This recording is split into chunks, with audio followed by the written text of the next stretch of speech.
hari ini kami mengundang pakar hukum pidana pencucian uang untuk mengupas urgensinya RUU perampasan aset untuk segera disetujui oleh DPR. Dan teranyar RUU yang sudah belasan tahun mangkrak itu kembali mengemuka setelah Menteri Koordinator Bidang Politik Hukum dan Keamanan Mahfud MD meminta pertolongan khusus kepada para anggota Dewan di Komisi 2 DPR agar RUU perampasan aset tindak pidana serta RUU pembatasan transaksi uang kartal disetujui DPR. Nah, kali ini di ruang dengar sudah ada Ibu Yenti Ganarsi. Halo Ibu, selamat siang. Halo, selamat siang Mbak. Iya. Mbak Di studio ada Arta, ya, ada Afida. Selamat siang Bu Yanti. Selamat siang. Salam sehat Ibu. Ibu. Sehat alhamdulillah. Alhamdulillah. Ibu, sebelum kita masuk ke titik bahasan kita, ke fokus bahasan kita hari ini. Ibu tadi kalau mendengar tadi jawaban dari Ketua Komisi 2 yang seolah-olah kayak dagelan ya Bu ya, di forum resmi tapi menjawab ya oke, kami bisa meluluskan permohonan dari Pak Menteri, tapi tergantung ketua partai politik. Apa tanggapan Ibu? Siap diperintah. Dan siap diperintah. Menunggu perintah dari partai politik. Saya sebagai warga mendengar itu agak miris saya Bu ya. Apa tanggapan Ibu mendengar tadi? Ya sangat disayangkan ya. Sangat disayangkan, ini masalah yang bagi rakyat itu sangat serius. Ingin ada kepastian, kejelasan. Betulkah ada 349 triliun yang sudah sekian lama ternyata itu sekarang jadi masalah? Artinya apa? Satu, ada pembiaran sekian lama. Dua, kok besar sekali sementara masyarakat sedih. Kata wakil masyarakat malah mereka kok jadi bahan lelucon gitu kan. Nah, kalau lihat wajahnya Pak Mahfud kan tetap nggak terbawa, alhamdulillah kan, tetap datar ya. Kita apresiasi. Enggak, awalnya malah sangat sangar menurut saya Pak Mahfudnya ya. Iya kan. Saya mengikuti, bahkan paginya juga saya dengan TV lah, salah satu swasta lah di sana kan. Ya saya menunjukkan lah, diundang oleh Metro TV, menunjukkan aja bahwa oke, diundang untuk ini karena kebetulan saya tahu sedikit lah tentang TPPU, tentang hal itu gitu ya. Tapi kok seperti itu ketawa-ketawa bahwa ini tergantung ketua partai, itu kan contoh yang nggak bagus. Artinya apa? Kita kan inginnya ada proses hukum. Jadi ini intinya bisa diambil oleh masyarakat bahwa proses hukum itu tergantung partai politik oke apa enggak. Ya kan, ketuanya oke apa enggak, ini apa-apaan gitu loh.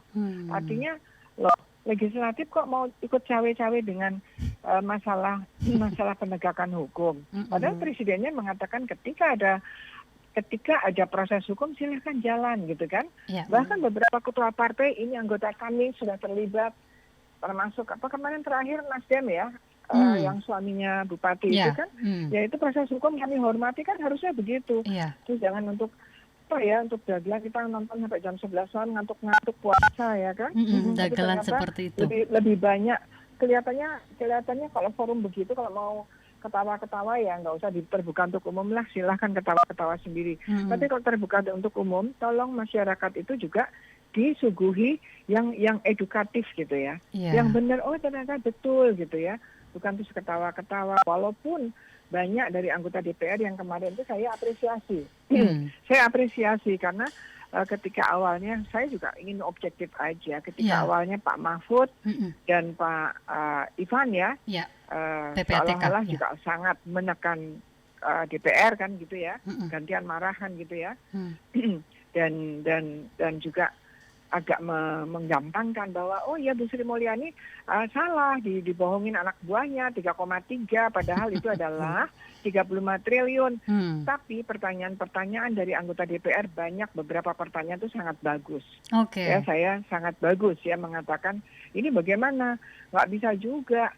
Misalnya dari pihak pemerintah lalu mengatakan ini dari PPATK, ini adalah TPPU, tidak ada korupsinya. Dari mana tahu Bu Menteri Keuangan nggak ada korupsinya?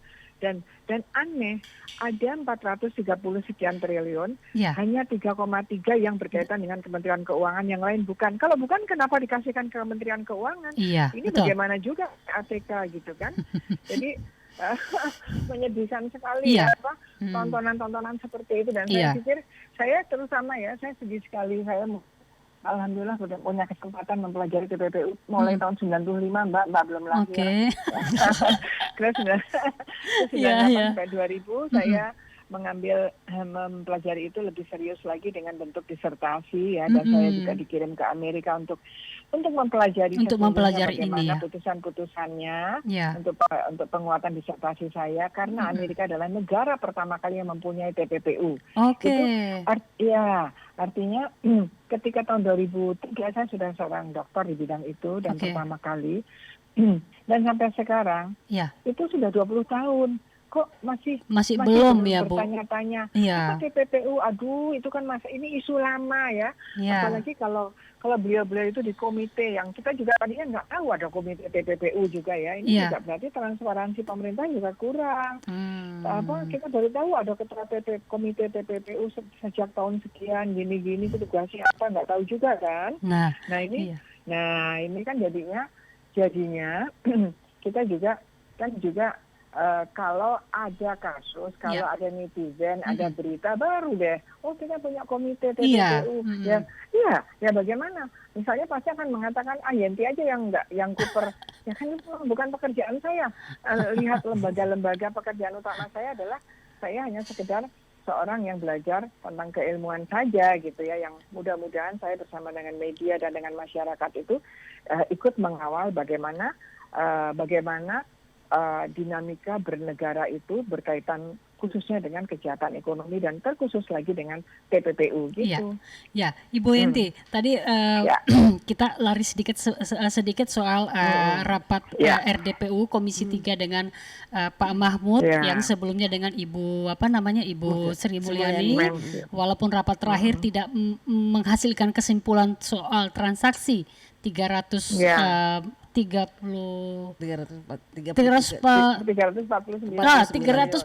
triliun tersebut, tapi nanti katanya entah minggu depan itu Komisi 3 akan kembali mengundang kedua menteri untuk disinkronisasi perbedaan data tersebut. Nah, yang menarik tadi seperti kami sampaikan tadi adalah dalam rapat Komisi 3 itu Menteri Pak Mahmud MD itu kembali mensonding, kembali mereminding soal RUU perampasan aset ini di tengah forum yang resmi. Walaupun tadi kita agak miris ya mendengar tanggapan dari Komisi 3. Nah, apa sih Ibu urgensinya RUU perampasan aset ini penting untuk segera disahkan oleh DPR, dan sampai pada hari itu pemerintah memohon untuk segera ini disahkan. Apa urgensinya, Ibu? Ya, emang urgent ya, tapi kan ini ada sesuatu yang bingung juga saya, kan kita tuh jangan juga ada pengalian isu ya. Kita tuh sedang mengawal 349 triliun. Kemarin ada perbedaan. Nggak bisa juga. Masyarakat itu ya sudah banyak yang cerdas kan, memang kita tujuannya itu, konstitusi kan tujuannya mencerdaskan kehidupan bangsa. Jadi jangan diharap masyarakat nggak cerdas gitu kan. Ya kan? Nah itu kan dibilang bahwa ada perbedaan 3,3 dan 35 triliun yang disampaikan oleh Bu Sri Mulyani, seakan-akan tiket isi itu something very simple gitu ya. Itu kan ditanyakan. Ya itu jangan juga. Terus kemudian muncul, kalau perlu ada undang-undang tindak pidana undang-undang perampasan aset hasil tindak pidana. Itu kan sebetulnya perampasan aset hasil tindak pidana, bukan perampasan aset yang lain-lain gitu kan. Kok bisa perampasan aset orang kaya tok gitu ya, nggak bisa lah, ya kan? Harus ada kasusnya gitu. Oke, itu sesuatu yang berbeda ya. Tetapi memang akan berkaitan dengan ini ya. Jadi dengan ini, jadi nggak fokus juga. Apa tiba-tiba mengalihkan harus perampasan aset? Perampasan aset bikin pertemuan sendiri, kita tekan. Kenapa tidak punya perampasan aset? Memang berguna, sangat berguna.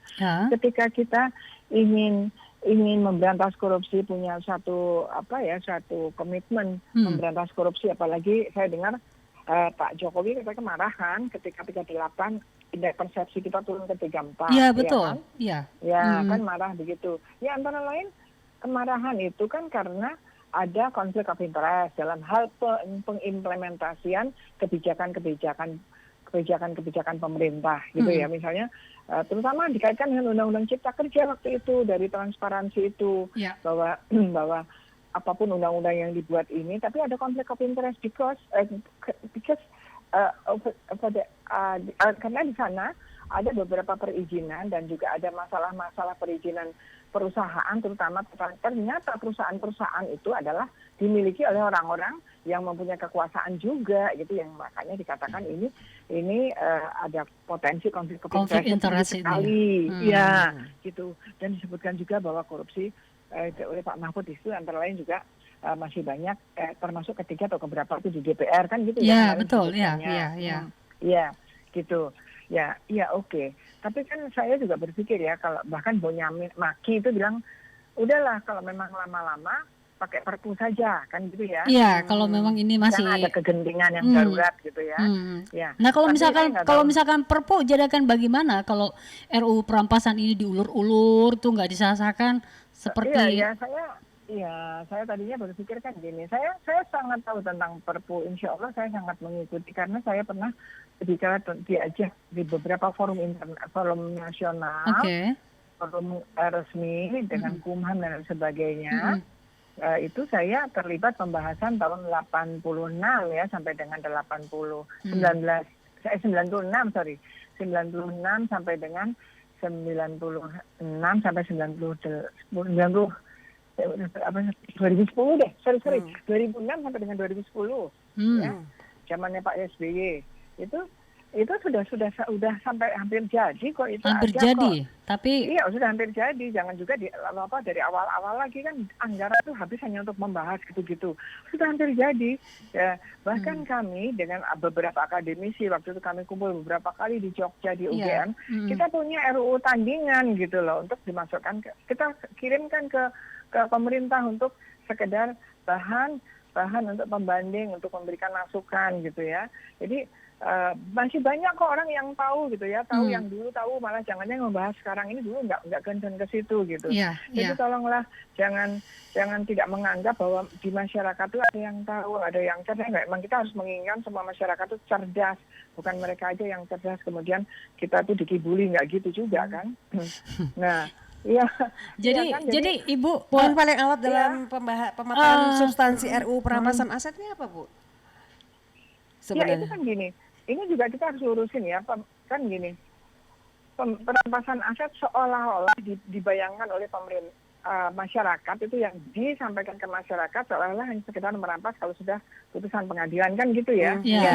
Nanti kalau ada kejahatan keuangan, apalagi melalui TPPU itu nanti bisa hasil kejahatannya dirampas juga, bukan sekedar hanya dipidana saja. Misalnya ini banyak ini, saya berharap ini KPK ketika KPK tentang Alun ya, Alun yang sekarang lagi ditersangkakan katanya sudah ada gratifikasi 12 tahun ya, 2012 sampai dengan sekarang gitu kan, sudah menerima itu uangnya kemana diterima itu, apa tetap di satu tempat kan enggak, kalau sudah ditukar dan sebagainya itu TPPU. Semoga KPK itu langsung KPK itu didorong langsung memberkas dalam satu berkas itu berdasarkan pasal 75 Undang-Undang TPPU ya. Jangan dong kalah dengan Pak Kapolda Metro. Saya Polda Metro Pak Hengki, Dir Hengki ya, Pak Hengki yang berbicara ini harus dihadapkan langsung. Jadi KPK ini gimana gitu ya, walaupun saya dulu ketua panselnya kecewa kali ya. Ya jadi KPK ini maunya apa gitu kan? Karena Pak Hengki kemarin menyatakan bahwa ada umroh ilegal ya? Iya. Umroh ilegal. Langsung beliau mengatakan mau kita kejar TPPU-nya. Ya ampun, cuman umroh gitu aja langsung pakai TPPU, ini kok triliun-triliun atau banyak sekali kok KPK enggan ya. Mardani Maming nggak ada, TPPU-nya baru akan kami angkat, udah hilang dalam hati saya. Iya kan? Ya kan seperti itu. Ada beberapa yang bupati dan istrinya yang nasdem, bupati mana itu juga kelihatannya nggak disebutkan itu TPPU-nya. Ya jadi apa KPK anti TPPU ya, saya heran juga, tanyain aja. Ya jadi heran. Kenapa saya bilang begitu Mbak? Karena justru di UNCAC yang menyantumkan adanya keharusan asset recovery, itu UNCAC kan United Nations Against Corruption, ya, yang menjadi patokan dunia sekarang, sehingga menjadikan 9 Desember adalah Hari Anti Korupsi Dunia, dan kita sudah adopsi, dan kita sudah konvensi, kita kan sudah ratifikasi konvensi, sudah pengesahan konvensi, harusnya mengadopsi semuanya yang memang diperlukan oleh Indonesia. Nah kan gitu kan. Nah itu ternyata asset recovery itu belum gitu kan. Padahal itu dari UNCAC yang tahun 2003 kita sudah signingnya pun telat, bukan di Merida tapi di Amerika, di markas besar, dan kemudian 2006 kita sudah pengesahan. Artinya apa? Negara hutang secara internasional itu wajah Indonesia itu dianggap ya memang mencela-mencela gitu ya, udah oke, gitu, tapi nggak jadi-jadi aset recovery-nya. Padahal aset recovery act itu adalah completely untuk whole combating corruption all of, ya, untuk berhasil bagaimana kita bisa merampas hasil kejahatan itu kan dihilir, ya, kalau udah semua proses. Tapi dalam undang-undang aset recovery itu akan diatur mulai begitu penyidikan kan sita atau blokir, itu sudah ada aturannya. Di blokir ini mau diapain, bagaimana blokirnya, disita, misalnya sudah jadi gedung, sudah jadi hotel, ini bagaimana manajemen asetnya, dimanage, itu dimanage, tidak boleh langsung tutup, nanti itu akan ada kerugian lebih banyak lagi, dan lebih sedikit lagi uang kembali ke negara, karena misalnya mesin-mesin rusak, orang PHK, menimbulkan masalah sosial, kan gitu kan. Padahal mereka kan juga belum tentu itu pabrik itu hasil korupsi. Nah itu. Kemudian ada lagi, yaitu adanya asset sharing. Kalau ada hasil kejahatan kita di luar negeri, terus kita mau datang ke luar negeri, minta tolong dong, itu uang-uang yang dimasukkan ke perusahaan di luar negeri itu uang kami. Padahal di sana kan sudah berkembang di perusahaan. Negara itu tidak akan memberikan semuanya. Mereka akan nego. Kita harus atur negonya mau berapa persen. Karena di perbincangan internasional itu customary criminal international itu kisaran antara 10 sampai 15%. Kita karena nggak punya aset recovery waktu kita mengejar uang hasil kejahatan di Hong Kong, gitu ya, itu kita udah hampir lah, karena kita nggak punya apa-apa ya, kita gelagap-gelagap dikibuli itu mintanya 40%, bayangkan. Jadi Bu, ya, kalau saya dengarkan tadi pemaparan Ibu Yanti, Ibu Narsi, berarti itu yang mungkin membuat bahwa RUU perampasan aset ini sangat banyak konflik interestnya dengan dampak-dampak kalau pasal-pasalnya dikenakan ya. Iya, artinya apa? Ya, itu ada lagi begini. Mungkin nanti kaitannya dengan LHKPN sekarang ini ya. Jadi kalau misalnya nanti LHKPN ini bagaimana? Apakah mau langsung di pembuktian terbalik, ini dari mana kok punya segini banyak, gitu kan? Dan bagaimana ini? Nah, itu nanti kita atur di situ juga. Dan satu lagi yang paling penting adalah ketika ada hasil-hasil, ada bangunan-bangunan hasil kejahatan, apakah itu hotel ataukah ini yang itu adalah yang pada umumnya itu adalah orangnya tidak ada itu dia ada non CB ada orang yang menerima kemanfaatan, beneficial ownership ya, beneficial ownership, dan kita punya PP beneficial ownership ya, dan saya juga tahun 2018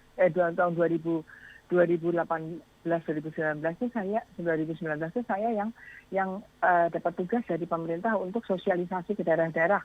Itu adalah kalau ada harta kekayaan di suatu bank dan kemudian ternyata ada pemiliknya yang penikmat hasil kejahatannya tidak tercantum dalam PP-nya, tidak sesuai itu profil. Tidak boleh. Iya, tidak ada profil, padahal alirannya kan mengalir pada mereka. Nah ini juga akan diatur di sana. Oke, Yonim tidak ada di situ, ya kan? Tapi aliran dari hasil kejahatan yang ada di dalam perusahaan-perusahaan ini ternyata masuk ke rekeningmu, itu kamu kena juga gitu loh. Sampai sejauh itu ya? Oh iya, of course. Dan pantasan banyak yang takut ya, Bu? Itu sudah belasan tahun ya? Sampai belasan tahun mangkrak. kalau orang baik-baik nggak takut, yang takut itu penjahat. Nah sekarang negara mau melindungi penjahat apa orang baik-baik itu aja. Ya orang baik itu dong, aja Bu. tanya ke Pak Jokowi. Mau yang mana ini Pak Jokowi? Mau belain orang-orang terlibat kejahatan atau membela masyarakat? Itu saja pilihannya. Bu. Dan ada satu lagi, Mbak, lagi yang paling penting. Iya. Kalau ada perusahaan atau ada satu entities gitu ya, yang kelihatannya ini adalah ada kaitannya dengan para penjahat penjahat korupsi terutama dan kejahatan ekonomi yang lain yang sedang diperiksa, orangnya melarikan diri, tetapi kita tahu entities ini, perusahaan ini, kapal mewah ini adalah milik orang itu, tapi orangnya nggak ada. Kita nanti mengatur tentang gugatan terhadap barang, namanya non-conviction based, menggugat pada barang yang diindikasikan adalah hasil kejahatan. Jadi negara menggugat barang, tapi pengadilannya adalah pengadilan umum, yaitu menggugat. Yang menggugat siapa? Yaitu negara-negara itu siapa? Pada umumnya negara itu adalah penyidik atau penuntut umum. Jadi yang diminta putusan pengadilan bahwa ini gedung ini adalah terkait dengan orang-orang yang kami periksa tapi orangnya lari. Jadi minta ini disita untuk negara. Begitu. Sedahsyat itu RUU perampasan aset ya. Memang gongnya pemberantasan korupsi, pemberantasan kejahatan ekonomi itu adalah adanya TPPU dan pada akhirnya adalah perampasan aset. Karena kita paradigmanya bukan hanya ingin merampas kemerdekaan orang itu dengan dipenjaranya pun 2 tahun gitu ya kan. Hanya 2 tahun, 3 tahun, padahal itu penegak hukum gitu ya. Sementara yang nyolong ayam juga 2 tahun, itu kan aneh ya kan. Nah, tapi juga berapapun hasil kejahatan orang itu harus dikembalikan dan ditambah denda. Yang tidak sesuai profilnya ya. Termasuk nanti dihitung ketika hasil kejahatan itu sudah mengalir dan sudah menjadi modal di suatu perusahaan, termasuk dihitung keuntungan yang didapat dari perusahaan itu dihitung sejak terjadinya kejahatan. Sejak terjadinya. Jadi manfaatnya sudah dirasakan gitu dihitung juga ya Bu ya? Manfaatnya. Dan gini ya, kita kan bukan dendam atau apa. Kita berpikir untuk penjeraan, berpikir untuk negara lebih baik. Kita harapkan dengan Asset Recovery Act itu orang-orang yang tergoda, lancung, tergoda, greedy, kan rata-rata mereka tuh sudah kaya, udah punya power kan, tapi tergoda, masih kepengen itu, supaya dengan perampasan aset ini yang nampaknya di Indonesia itu penjeraan dengan pemidanaan dengan penjara itu kurang menjerakan. Semoga ini bisa menjerakan ya. Jadi bagus efek jerah. Hasil kejahatan dari narkoba, dari semuanya. Awalnya memang Asset Recovery Act waktu kami bikin dulu tahun 2010 masa zamannya Pak SBY memang hanya dari hasil korupsi. Tapi setelah itu perkembangannya dunia juga dari semua hasil kejahatan ekonomi. Itu efeknya ya gitu. Bu. Ya, recovery itu kan pemulihan sebetulnya kan. Cuman kita kelihatannya kemarin waktu 2010 sih perdebatannya sudah sampai pada apa ya judulnya, mau perampasan aset atau mau pemulihan aset, karena kalau perampasan aset memang perampasan aset itu adalah sub bagiannya, karena awalnya ada penyitaan penyitaan freezing, and then aset sharing, kemudian aset sharing, manajemen aset, dan terakhir adalah perampasan aset gitu. Perampasan aset adalah bagian terakhir sebetulnya dirampas karena sudah putusan pengadilan. Tapi kemudian kemarin kayaknya biasalah Indonesia yang bahasanya lebih enak, yang lebih bombastis gitu ya. Perampasan aset aja gitu ya.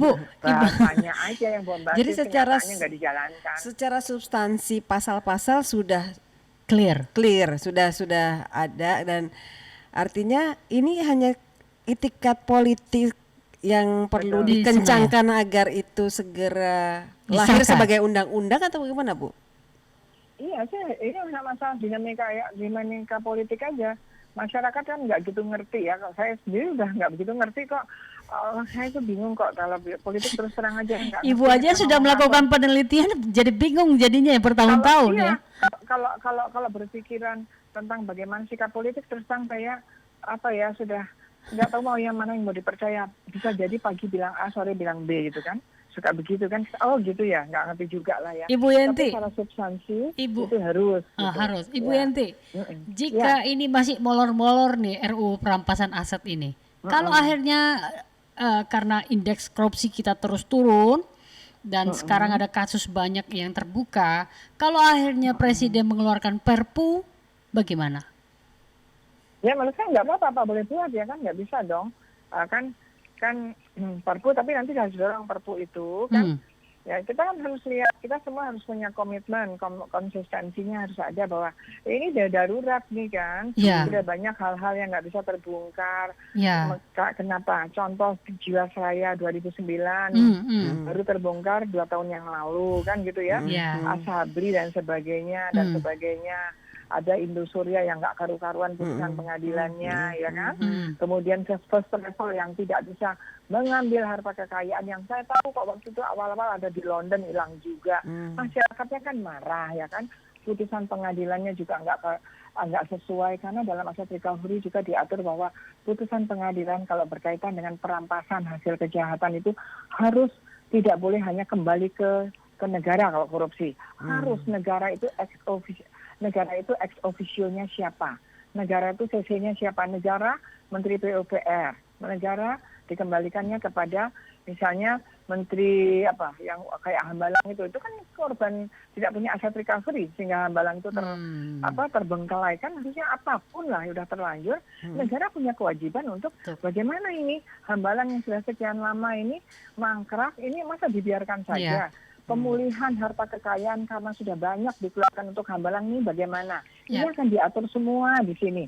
Dan juga yang penting itu bahwa di aset recovery itu kalau nanti ada Perpu itu kan kita harus sepakat semuanya bahwa ini darurat, dan kemudian kita harus tahu kan Perpu itu dibikin Presiden karena dalam keadaan darurat, tapi nanti kan dibawa ke DPR lagi untuk disahkan. Nah ini juga nanti DPR-nya jangan juga nggak mau gitu loh, ya kan? Nah dan lagi harus ada di aturan peralihannya nanti bahwa apakah Perpu aset recovery yang baru akan ini harus dipikirkan, harus bisa juga berlaku untuk yang sedang jalan. Jadi bukan yang akan datang, ini juga harus dipikirkan gitu loh, ya kan? Jadi supaya ini juga kena. Sedih aja ya, kita tuh ya nggak tahu mereka ya, kalau saya dan teman-teman di sekitar saya itu kan merasa betul ya terdampak dengan adanya COVID 2 tahun ini. Betul. Tahun ini terdampak sekali lah, kita sudah penampilan juga apa adanya, ini udah alhamdulillah masih punya tabungan, bisa mantap kata teman-teman makan tabungan. Ternyata mereka itu pamer harta seperti itu ya ampun gitu kan. Nah itu makanya pentingnya urgensinya RUU perampasan aset ini Ibu ya. Iya. Dan semoga ini sebentar lagi ini. Nah, semoga ya jaga-jaganya gini. Jangan sampai ini ditunda karena menunggu pemilu. Itu dia. Karena kan kita sudah PPATK pernah mengatakan loh, ada 1 triliun masuk ke partai politik. Nah itu kalau perampasan aset memang ada dari LHA, harus dirampas juga, harus disita juga gitu loh. Jangan sampai nanti tunggu dulu lah untuk biaya pemilu dulu. Gitu ya. Nah, jadi artinya kita menunggu. Walaupun dari DPR masih ngulur-ngulur, kita menunggu ya komitmen dari pemerintah aja ya, negara ya udah jalan terus rencana kita kalau gitu. Kemarin saya dengar di DPR kemarin kan ngikutin sepertinya ya DPR yang ada kemarin ya, itu sepertinya mereka agree deh. Gitu agree ya. Dengar, tapi tadi itu ada omongannya tuh ketua partai politik tergantung. Oh ya, tapi kan itu yang bilang kan Pak Bambang Pacul ya kan. Ya saya nggak yakin, itu kan ada berapa fraksi di sana ya kan. Semoga Ibu. Ya kita tanyain aja partai lainnya agree nggak dengan Pak Bambang Pacul itu gitu kan. Iya benar. Masa iya sih kayak gitu ya. Mungkin beliau tuh bercanda, cuman candanya nggak pas aja ya. Iya nggak pas pada ya. saat kita sedang terluka, akhirnya apa? Hati kita hanya lebih banyak berdarah gitu aja, bukannya terobati gitu. Baik Ibu Yanti, terima kasih, penjelasannya. Berbagi dengan MG Radio Network. Semakin pencerahan bagaimana ini. Kita harus 24 jam nih kalau ngobrol itu ya. Nggak habis-habis Bu ngomong soal korupsi di negara ini ya Bu. Terima kasih atas pencerahannya pada siang hari ini di MG Radio. Salam sehat Ibu. Salam sehat selalu. Selamat siang. Selamat siang.